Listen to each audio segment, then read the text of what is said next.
प्रमुख अखिलेश यादव ने दावा किया है कि उत्तर प्रदेश में एनकाउंटर जाति देखकर किए जा रहे और निशाना पीडीए यानी कि पिछड़े, दलित और अल्पसंख्यकों पर।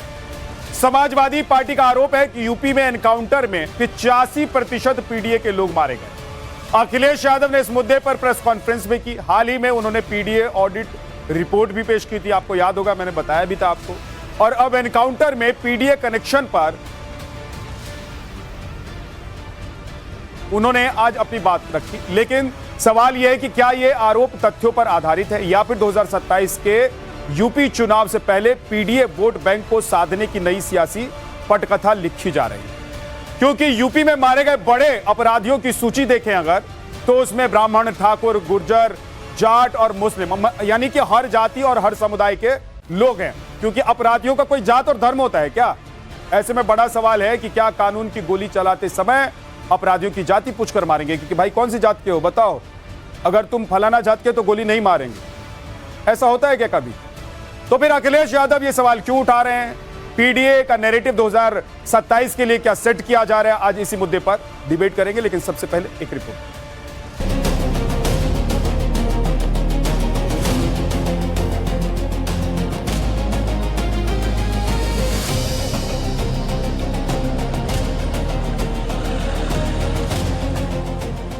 माफिया मिट्टी में मिल गए, गुंडे प्लान कर गए। कोई ऐसा व्यक्ति नहीं है जो न जानता हो कि भारतीय जनता पार्टी की सरकार में झूठे एनकाउंटर हो रहे हैं। किसी भी गुंडे को और किसी भी माफिया को उत्तर प्रदेश की धरती में पनपने नहीं देंगे। अभी तक जितनी भी हत्याएं हुई हैं या एनकाउंटर हुए हैं, सबसे ज्यादा पीडीए परिवार के लोगों की हत्या की सरकार ने।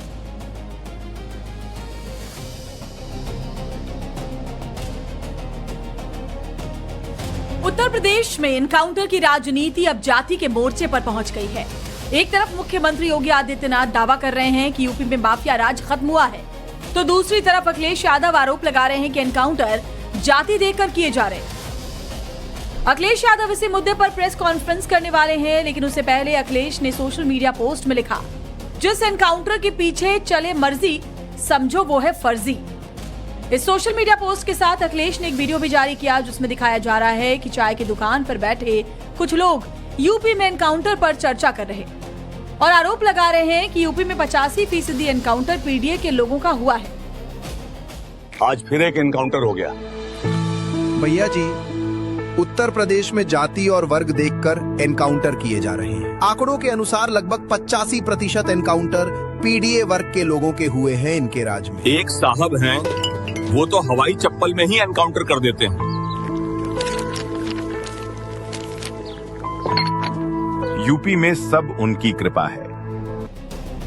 समाजवादी पार्टी की मीडिया सेल ने भी अपने एक हैंडल पर लिखा, जाति धर्म देखकर यूपी में बीजेपी शासित आदित्यनाथ बिष्ट पहाड़ी ठाकुर जी की पुलिस एनकाउंटर करती है। अपराधी अगर ठाकुर होता है तो या तो फरार करवा दिया जाता है या चुपके से सरेंडर करवा दिया जाता है। अगर किसी अपराध से कोई पिछड़ा, दलित, मुसलमान कनेक्शन मिल गया तो बिना सोचे समझे, बिना न्यायिक प्रक्रिया के, बिना किसी कानूनी प्रक्रिया के सीधा एनकाउंटर यूपी में करवाती है भाजपा की सरकार। अखिलेश और समाजवादी पार्टी के आरोपों पर बीजेपी इसे अपराधियों के बचाव की राजनीति बता रही है। बीजेपी का कहना है कि 2017 से पहले यूपी में माफिया समानांतर सत्ता चलाते थे और उनकी सरकार ने अपराधियों पर बिना भेदभाव कार्रवाई की। वैसे उत्तर प्रदेश में कानून व्यवस्था योगी सरकार की सबसे बड़ी पॉलिटिकल ब्रांडिंग रही है। योगी आदित्यनाथ लगातार दावा करते रहे हैं कि उनकी सरकार ने माफिया राज खत्म कर दिया और अपराधियों में डर पैदा किया। किसी भी गुंडे को और किसी भी माफिया को उत्तर प्रदेश की धरती में पनपने नहीं देंगे, और अगर उसने पनपने का दुस्साहस किया तो उसकी जहां जगह होगी वहां उसको जरूर पहुंचाएंगे। जो लोग शोषण के कारण बने थे, माफिया के प्रश्रय का कारण बने थे, अराजकता के कारक बने थे, और उन लोगों को भी प्रश्रय नहीं पनपने देना है। माफिया मिट्टी में मिल गए, गुंडे प्लान कर गए, और जिसने जनता जनार्दन को आंख दिखाने का प्रयास किया गया वो अपने आप ही यमराज के घर भी सिधार गया है। इससे पहले बिहार में भी एनकाउंटर में जाति देखकर मारने के आरोप तेजस्वी यादव ने लगाए थे, जिसके बाद सीएम सम्राट चौधरी ने अपने अंदाज में तेजस्वी को जवाब दिया था। हम जानना चाहते हैं सम्राट चौधरी जी से, क्या विशेष जांच देकर के एनकाउंटर करा रहे हैं? इन घटनाओं जितना हमने गिनाया महिलाओं के साथ जुए, उन लोगों का कब एनकाउंटर होगा? कुछ लोग तो ये पूछ रहे हैं आजकल कि पुलिस इनकाउंटर यदि होता है तो उसमें जाति भी पूछना चाहिए। तो मैं तो पुलिस वाले को कहूंगा, भाई पूछो, जाति पूछकर ही गोली चलाइएगा, इसे मत चलाइए। मतलब क्या कॉमन सेंस लोग यूज कर रहे हैं। बिहार सुशासन के लिए जाना जाए, ये सबसे महत्वपूर्ण है। फिलहाल सियासत यूपी के एनकाउंटर मॉडल को लेकर गरमाई हुई है। यूपी में एनकाउंटर में मारे गए अपराधियों को लेकर जो जातीय आंकड़े मीडिया रिपोर्ट्स में उपलब्ध हैं, उसके मुताबिक मार्च 2017 से अप्रैल 2023 तक उत्तर प्रदेश में कुल 183 अपराधी मारे गए। मारे गए इन 183 अपराधियों में 61 मुस्लिम, 18 ब्राह्मण, 16 ठाकुर, 15 जाट और गुर्जर, 14 यादव, 13 दलित, 3 ट्राइब्स, 2 सिख, 7 ओबीसी, 34 अन्य शामिल हैं।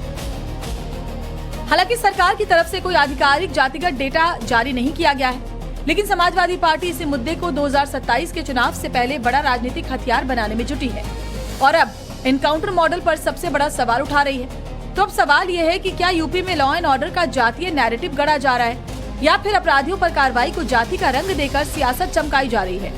Bureau report, times now Navbharat. कोई अपना जाति देखकर, धर्म देखकर बदमाश बनता है और किसी बदमाश का एनकाउंटर जात और धर्म देखकर होगा क्या? आप सोचिए कि जो लोग ये करेगी, जनता को इस देश में शरीफ लोगों को रहने का अधिकार है कि बदमाशों को रहने का अधिकार? अगर बदमाश रहेंगे तो शरीफ लोग कहां जाएंगे? फिर वही होगा ना जो हो रहा था पहले, कि जमीन पर कब्जा, घर पर कब्जा, एक्सटॉर्शन, किडनैपिंग, दूसरे पर वार पलटवार सुन रहे थे आप। लेकिन एक बात जो मैंने आपको भी कही कि भाई किसी अपराधी का कोई धर्म होता है क्या? कोई जात होती है क्या? अपराधी अपराधी होता है। जब वो किसी को गोली मार रहा होता है तो वो धर्म और जात देखकर मारता है क्या? तो जब उसको पुलिस गोली मारेगी तो जात और धर्म देखकर गोली मारेगी क्या? इसमें हिंदू मुसलमान, और हिंदू मुसलमान में भी बात नहीं बनी तो अब आइए ब्राह्मण, दलित, फलाना ढिमकाना सब कर लीजिए। कितना आप लोग मतलब पहले सियासत के नाम पर बांट रहे थे, अब जुर्म के नाम पर बांट रहे हैं। जराइम की दुनिया में कोई जाता है तो क्या अपना धर्म देखकर जाता है क्या? जात देखकर जाता है क्या? मतलब इस पर भी सियासत हो सकती है, आप सोचिए। लेकिन सियासत हो रही है और यही सच है।